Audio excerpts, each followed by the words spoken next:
What's good, YouTubers? Gib The Great here, back with another Pokemon X Wi-Fi Wednesday session. In this session, you guys, we are going to take 2 Pokemon each week that we used from week 1, week 2, week 3. So there's 18 Pokemon altogether in total that we used within those 3 weeks. We're going to take 6 of them, 2 from each week, and we're going to put them into battle and see how good they work together as a compilation team. So without further ado, guys, let me introduce you to our team that we will be working with this week. So from the 2 Pokemon from week 1, we have chosen off Ninjask with Baton Pass, Protect, Substitute and Swords Dance with Speed Boost ability, of course, holding the leftovers, and joining her is our Metagross with Meteor Mass, Zen Headbutt, Earthquake and Bullet Punch. We're holding the Iron Plate to power up those Meteor Mash and Bullet Punch moves, along with the Clay Body ability. So those are our 2 Pokemon from week 1, you guys. Let's go ahead and see what Pokemon we have from week 2.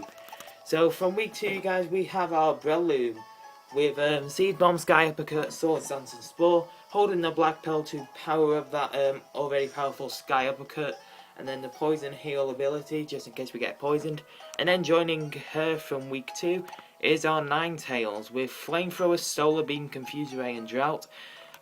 He's holding the Heat Rock to improve that drought from a 5-turn drought into an 8-turn drought. Modest ability, of course. And then from week 3, you guys, we have our Mawile with Play Rough, Iron Head, Crunch and Sucker Punch, holding the Mawile, of course, for that Mega Evolution, and then the Hypercutter to reduce the his attack stat. And then joining him is our, you might have had a sneak peek of this, Revillon with Sleep Powder, Bug Buzz, Quiver Dance and Hurricane, holding the Insect Plate to power up that Bug Buzz. And then next thing you know, you guys, he's holding the Compound Eyes to make sure that no Sleep Powder and Hurricane hit. So that is our Wi-Fi week 4 Wi-Fi team this week, guys. As I say, every 4th week that we do, we're going to do like a compilation of the previous 3 weeks before that. So next time, you know, week 5, 6 and 7 are just normal, and then week 8 we're going to take 2 Pokemon from each week and then use them in our week 8 team. So anyway, you guys, let's jump into the battles that we had with these Pokemon. Guys, so we have our 3 vs 3 single battle with a friend of mine, Diego. I don't know him in real life, but he's a friend on my DS. I do have his friend code and stuff.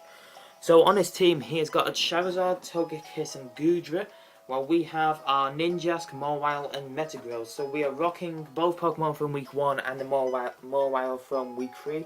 I have to say, you guys, this was a battle full of predictions, you know. I didn't know how this battle was going to go. Without further ado, I'm going to let you guys witness this, see what you think while I talk you through it. So let's get into it. So you guys, this battle was interesting because I didn't know what he was going to bring. Obviously with 3 vs 3. So I go out into my Ninjask while he goes out into his Goodra. And from this point on, I realise that I can set up my Protect, Substitute ability, not ability, combo, just to get those speed boosts up. So as you can see here, we're aiming for 6 stages, and as a bonus, see if we can get any Sword Dances up to power whoever we send into their attacks. So the Goodra is going to go for the Fire Blast, which is going to kill my substitute, it being super effective, a critical hit and a really powerful attack. Good thing that was on the substitute, not on Archie or Ninjask, otherwise he would have been dead a long time ago, you guys.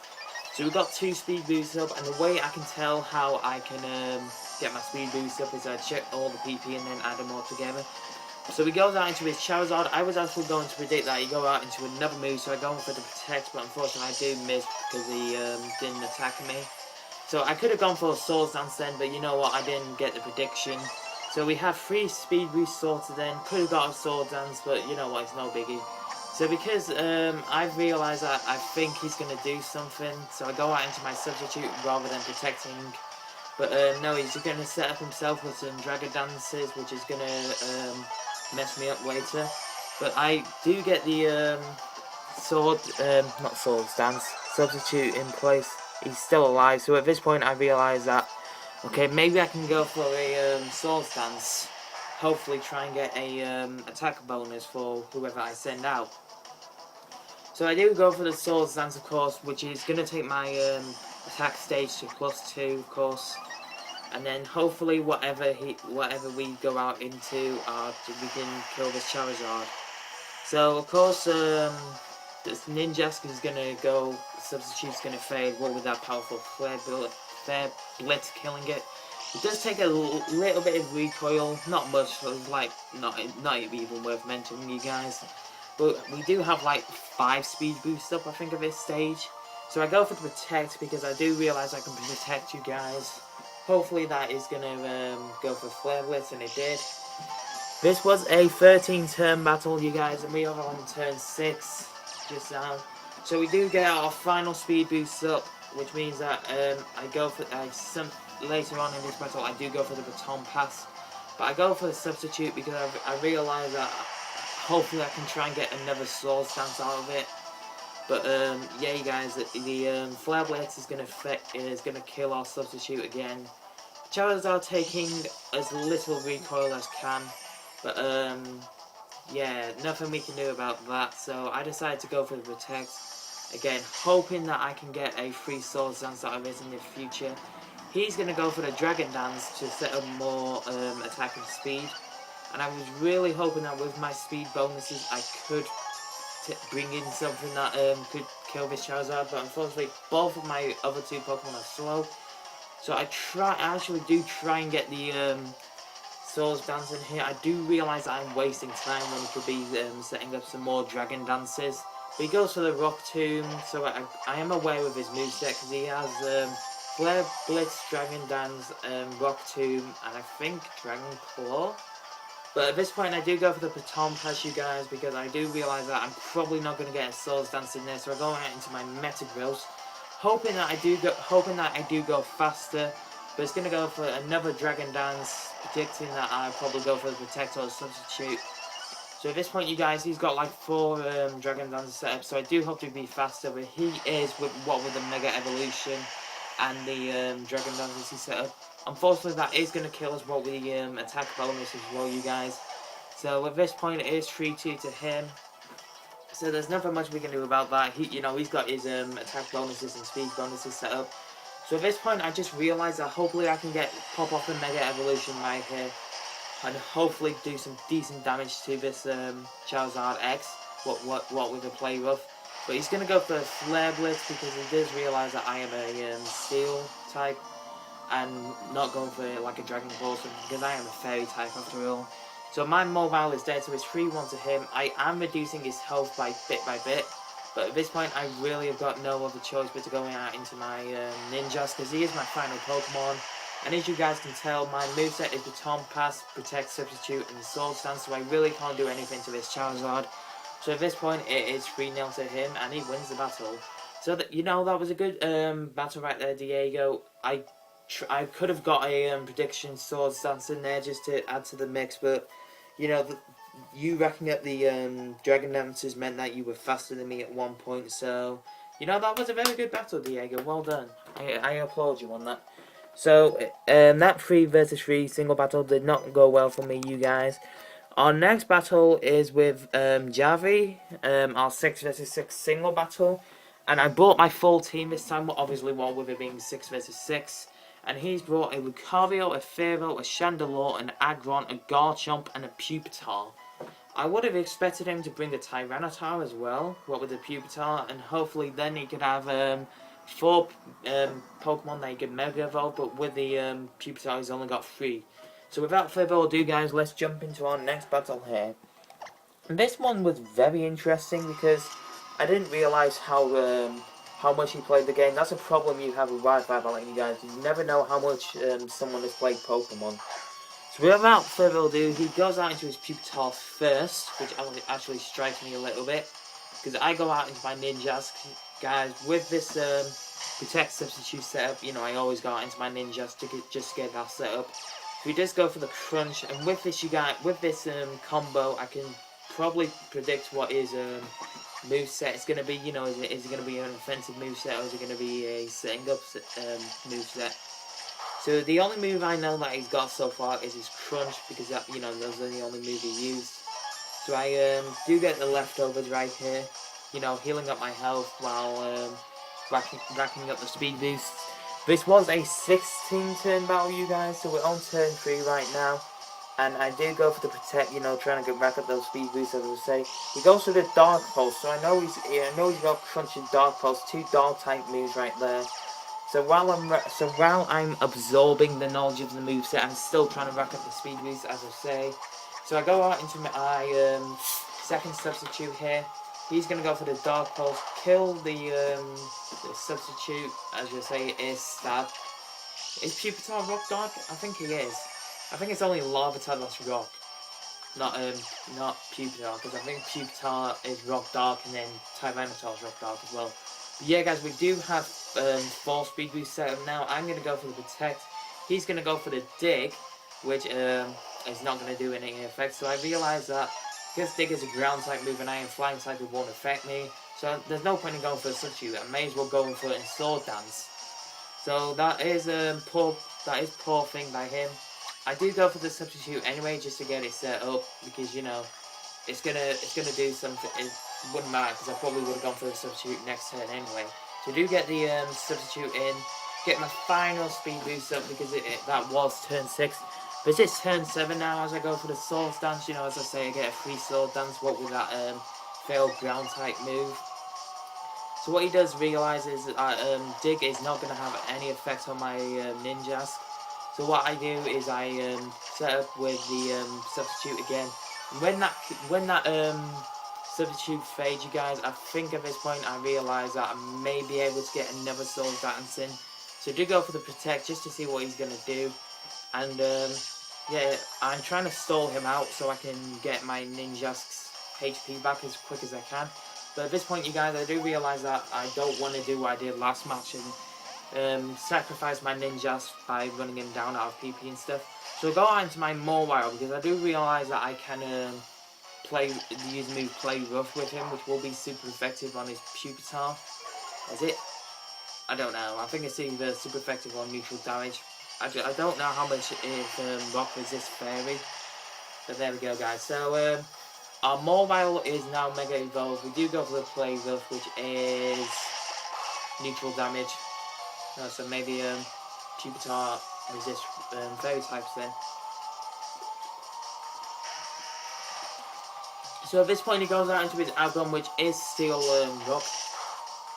And then I go for the Iron Head, you know, just because it's a stab move and what have you, and Fairy will do neutral damage as well.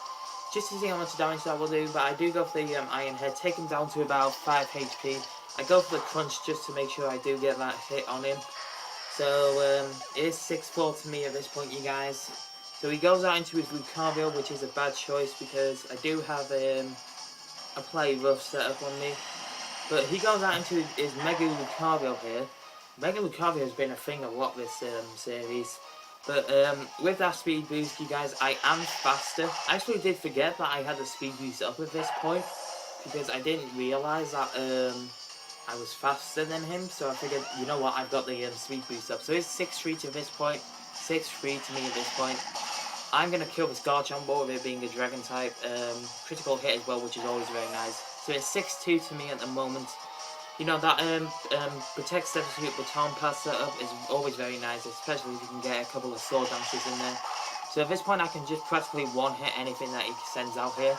So his last Pokemon is going to be his Chandelure, which I can hit very nice with a powerful Sucker Punch, because I do think he's going to go for an attack right there. And with that, you guys, his Chandelure is dead as well. So it is 6-0 to me, making him sweep with my Ninja setup right there. So I was happy about that. And you know what, that was a good battle, Javi. I honestly don't know what I would have done without my Ninjas. He was my hope in all the battles to come. And you know what, I seriously suggest you guys try out this new Ninjas moveset. It's very good if you haven't tried it already. So we head into our final battle, which is our 6 vs 6 double battle against Xavier. Now I do realise that he brought 5 Pokemon, so I tried to do as many 6 vs 6 double battles as I can, you guys. This was the only decent one I could find. And I can't control how many Pokemon you bring, you guys, so if it bring 6 Pokemon, bring 2 Pokemon, bring 1 Pokemon if you want. But this was the only decent Pokemon battle that I could find. I did have a couple of 6 versus 6 battles with this team, but you know what, they weren't really interesting, and you know what, it is what it is. So we'll go into this 5 versus 6 double battle, you guys, and we'll see what happens here. So Xavier here, I forgot to mention, has a Salamence, a Rotom, an Escadrille. I can't remember his other team. His other members of the team. We'll find out anyways, we go into the battle. So he goes out into his Espeon and Salamence, that's another member of this team. And I go out into my 2 Bug and Flying type Pokemon of Ninjask and Vivillon, because I do realise those are the fastest Pokemon that I do have on my team. So I go for the Protect because I am scared of that Salamence hitting me. The Espeon's going to go for some screens, try and set up to protect his team as best as possible with some light screens and some reflects. The Salamence kills my Vivillon with a Dragon Claw, and the Salamence has got Moxie, so at this point I'm like, oh crap. So I go out into my Mobile, hopefully the Mega Evolution will keep me alive if the Salamence does decide to go for me, so I can kill it with 1 Play Rough. So at this point I do go in for the substitute for my Ninjask, you know, try and get those speed boosts up while I can. And then the Espeon's going to go for the Reflect, so it's got both Light Screen and Reflect up now, boosting their not fire. I said fire because it's just used Fire Blast. Defense and special defense. I do survive a hit, what with the boosted defense from the Omega Evolution, and I do kill the Salamence with 1 Play Rough, you know, what with it being a Dragon type and all. So my Ninjask is nicely set up with a substitute, getting all those speed boosts while it can, and then the Mawile is just sitting there hoping to kill whatever comes his way. So we got Deers go out into his Heat Rotom. I do think he's gonna go for the attack with the Espeon, which doesn't kill it unfortunately because of that Reflect that's up. But yeah, it was very close. I reckon if I got like the maximum attack out of that move, I reckon I could have killed it right there. But I do go for the Sword Dance, being as my Ninjask is in his substitute. The Side Shock does kill my Mawile unfortunately. But there we go, you guys, nothing we can do about that. So the Rotom's going to go for the Thunderbolt, which is going to make my substitute on my Ninjask fade. And then, like I say, you guys, I'm happy that I got that extra Sword Dance set up, but later on in this battle, you will see that I actually do forget that he has a Light Screen and a Reflect set up, because I do realise I'm doing no damage at all. So I bring in the Ninetales, hopefully to get the Drought off. I do realise that there is a Fire-type Pokemon on the field that can easily kill my Ninjask. So what he does, guys, is he withdraws his Espeon because it is close to dying. He goes out into his Escadrille, which has got Mold Breaker. I go for the Protect, you know, just to get more speed boost up and to protect him from dying. He goes for the Overheat, realises that the sun's up, and he does go for the Ninjask right there. So I'm thankful for that. I do go for the Solar Beam, and at this point here, you guys, Solar Beam just does no damage to this Escadrille. I'm like, wait, that did no damage. It's 120 base special attack. How can that do like a 16th of damage to him? So at this point, you guys, I do get like 5 substitutes set up, I think. The Escadrille does go for the Shadow Claw, which does make my substitute fade. And then they're going to double team on my Ninjask here, unfortunately. You know, I thought he was going to go for my Ninetales, but unfortunately that is not the case. So my Ninjask does die, and I do hit the Escadrille with a Flamethrower. And unfortunately, you guys, this is when I realised, oh crap, I still got Lightning Scheme and Reflector. That's because he's not doing as much as I can to it. So go for the Priority Bullet Punch just to get that extra Escadrille out of the way, you know, double damage to either one of my Pokemon. So that is like 2 Pokemon that he has dead, and unfortunately for me, 3 Pokemon that's dead. But yeah, my Ninetales does survive the Thunderbolt hit right there. I get the Confuse Ray off. Hopefully the Rotom can hit itself in confusion. He goes out into his Hitmonchan, and at this point I'm hoping and praying that the Molta hits itself in confusion, but it doesn't, unfortunately. He goes for the Overheat, and with that Drought as well, that is a dead Metagross right there, unfortunately.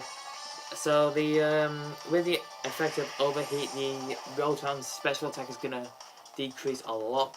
So I go for the Flamethrower, hopefully try and do some damage to the Hitmonchan while the Drought is up. he goes for the Drain Punch, and it's also at that point, you guys, when I realise that the light screen's still up, and it's also when the captions comes up in a minute. I send out my Gremlin here. I think he does survive this hit, because I think it says the light screen wore off, and then I just realised that's when I was like, oh my god. That's why I couldn't hit anything, because the light screen was up. But I do live with 8 HP, surprisingly. But although I am going to die next turn from a hit with this Hitmonchan, because the Rotom is asleep. And then it's at that point there, you guys, when I realised, oh my god, light screens were up and reflex were up. And then the Hitmonchan is going to kill me, you guys. So unfortunately, not the result I was hoping for, you know what, because it is a compilation, you guys. Hopefully I was expecting more out of this team, but you know what, guys, with the 2 Pokemon in their respective teams, you know, the Mobile and the Vivillon from week 3, and you know, etc, etc, those combinations of teams do work well together. And you know what, I figured I may as well bring what I can, just to see if I can tackle whatever come my way with these Pokemon. So you know what, Xavier, that was a really good battle. I applaud you guys on that. Anyway, you guys, this has been week 4 of the Pokemon Wi-Fi Wednesdays. But there is a double upload going up tonight of Wi-Fi Wednesdays, dedicated to Wi-Fi Wednesdays, obviously. As I did explain in the previous week of Wi-Fi Wednesday, Pokemon Y Wonder Type Lock that was supposed to be uploaded today has been moved to a Monday, so I can have a day dedicated to Wi-Fi battling. So there will be another upload of a Wi-Fi battle going up shortly, maybe around 8 o'clock if you're watching this on the day. But anyway, you guys, that has been week 4 of Wi-Fi battling, and I will bring a new team of Pokemon in the next episode. But anyway, you guys, you have been amazing. Please leave a like if you did enjoy this episode. Comment what your favourite Wi-Fi team is, and comment with some feedback, you know, just to show your appreciation. Please subscribe if you are new, you guys. I cannot stress that enough. You know, your support means a lot to me, and I feel like if more of you guys subscribe, then I can give more great content back to the community, you guys. But with that, you guys, I am out of here. You guys have been amazing. Gib The Great here, back with another episode. I'm preparing for the next episode. Jesus Christ. Poker fans unite, you guys. I've been Gib The Great. You guys have been amazing. This is me signing off. Jesus.